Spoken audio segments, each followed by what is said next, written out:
Hi, welcome to my channel, Kenny Moo Creations. This is a project that I've been working on for a bit.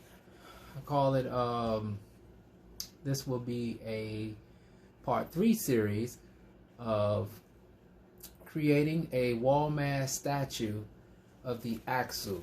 Now, for people who may not know what Axoo means, it is a Medunetia word, which is what you would know as the hieroglyphics. This is an ancient Nubian word as well as an Egyptian word, which means ancestors. And this is a Nisut BT that I am carving. I've been carving this in several different stages. Kind of wanted to give you a bit of the education on it as well as the sculpture itself. On all artworks that I do, it's not always a explanation that I have. Some things I just do from within, and I mean, there's pieces sometimes that I do and I have absolutely, it's no explanation whatsoever for it except that which comes from out of my mind. You know, so I mean, on this one, pretty much I kind of have a little bit of knowledge and information on it, so I felt the need that I wanted to describe and explain what this really was. But this is how far I've been coming on this particular piece in general. And if you can, hit that like button, subscribe to my channel. I've been making these videos for quite some time. I mean, it's if I get the views, I get the views. If I don't, then whoever get a part of it and able to like see it, I'm well thankful for that. But this is coming to a point of actually the finished touches on this project, because I have like 2 other videos where I was in the beginning stages of carving this particular piece. I just happened to get around to this project in particular and wanted to really finish it all the way off, because sometimes I'll have projects that I work on other than just this one consistently, and I'll have another project that I'm working on also. I think as carvers we all do this, you know, as artists. But this is in general, like as far as I've gotten on this one. I'm at the process right now where I'm getting ready to stain it and do a little bit more to it. And so far I've been trying to really penetrate the grain as much as I can to get it into the wood. I'm so thankful because my wife just recently got me this this light, and she got this as a gift for me, and I'm talking about this thing is bright. For any of you that is into the work of whatever I'm doing or what have you, these are good, very good for lighting. I'm talking about good lighting. Give you real bright. I'm talking about bright light. But let me fix this camera a bit. For the most part, that's about how far I've gotten on it so far, and I still have a little bit more work to do on it to really get it to finishing touches and really get it to the way that I really want it to look. But I wanted to make this quick video just to let you see exactly the updates and where I've been going with this particular project. So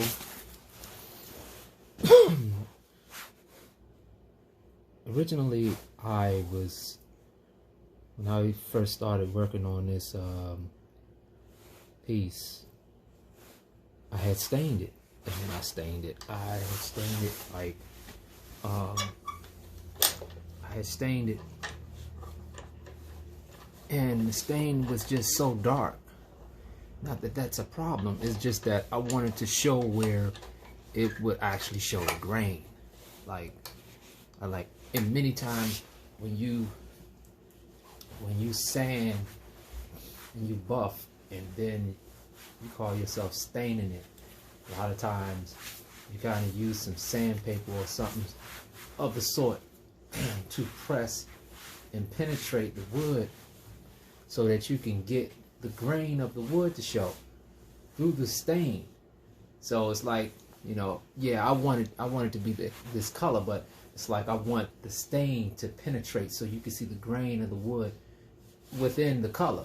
So I mean, right now that's really what I'm trying to accomplish here. If I was using this piece of sandpaper, a lot of times with when wood is like this, I like to use like worn sandpaper, not freshly new sandpaper. So because it does the sand flakes and stuff like that are not as coarse, really fine powder. So I kind of get my little edges in and whatnot. See, and at the same time too, I'm trying to get like more of a realistic, you know, like facial, like tones and stuff like that. So it's like it's not easy though. It's definitely not easy. It's sort of difficult. But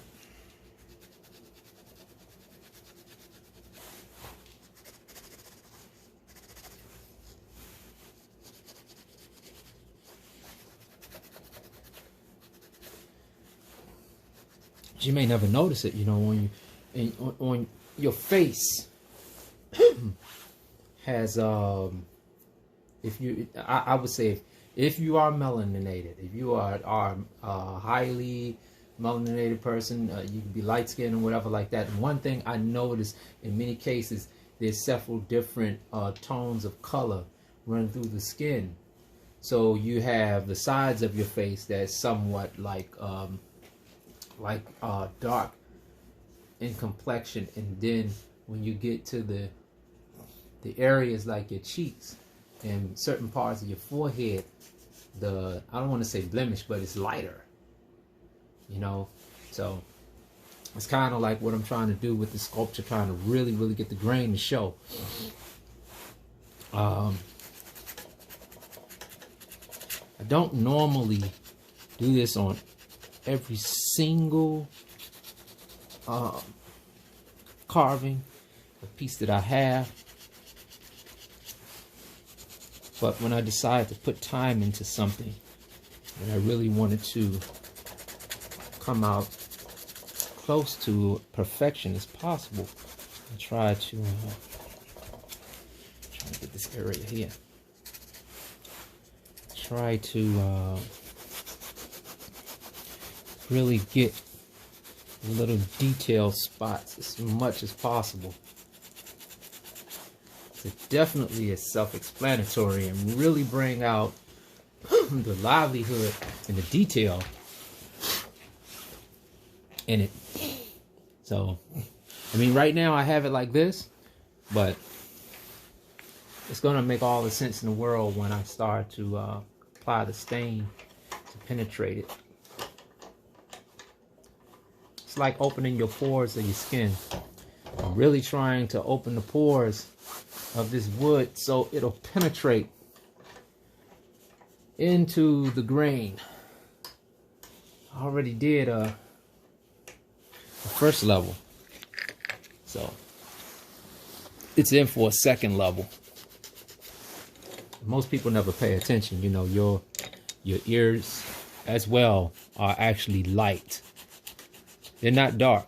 They're not all the same color. Your ears tend to, that's like when it gets cold, your ears will turn red. But the blood flow in your ears, I mean, your ears are lighter. See? Okay.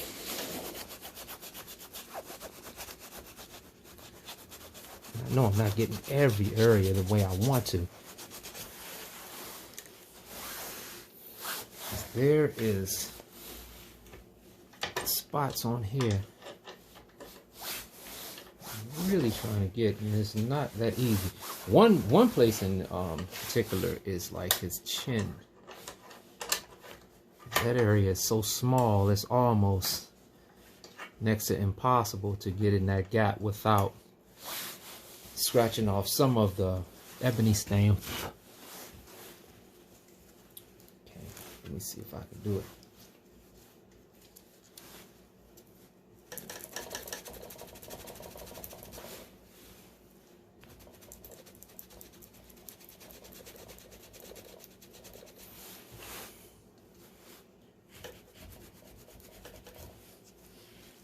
See, parts on your face, or the face of a human being, parts that swell or stick out, most of the time, normally, there's starts to glow or brighten more. So I'm sort of doing the same thing with this particular piece in general, trying to do the same thing to accomplish and achieve that same goal.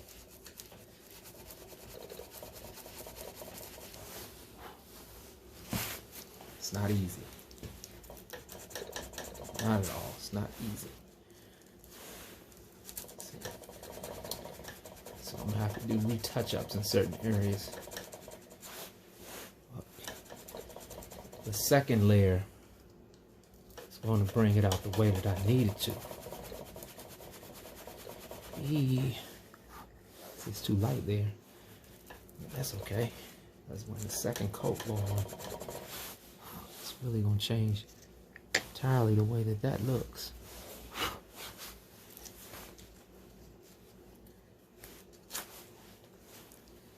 Sometimes you have to do the twist. And let me see. Right about here. Let me see if I can twist this a little bit. Sometimes it works, sometimes it doesn't.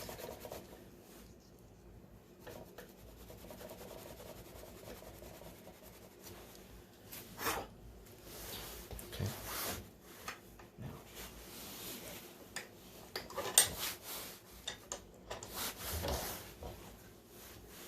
So it's not necessarily the way I want it to be exactly.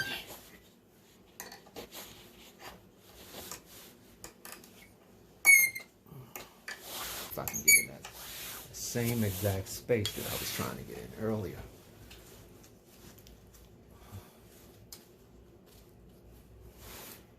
Have it land back in that direction. Oh. I needed him to be laying in a horizontal, especially for this.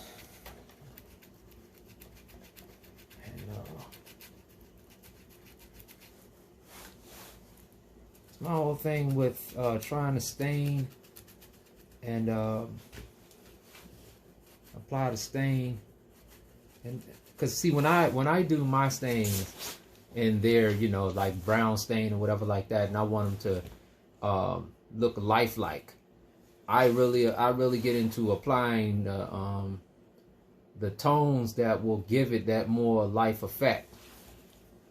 So I know human beings do not just have like skin texture, or their skin look the way that it looks and their lips are the same color as their skin. It don't work that way. There's variations of tones in the skin. So I try to aim for that effect. So I mean, in many cases I do art, and I focus on really trying to bring the characterization of the sculpture, or rather the whatever it is, or the model that I'm carving. I try to bring it to life, really, if I can, you know.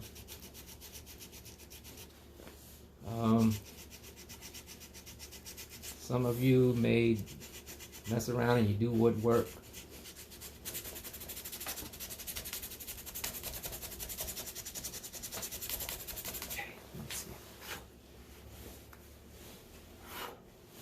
Well, if you do, I mean, this might inspire you.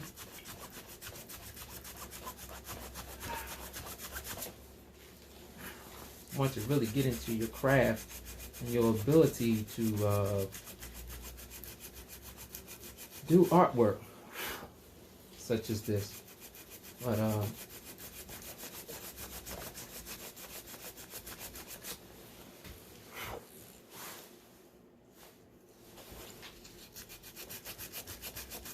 think this is gonna be about it.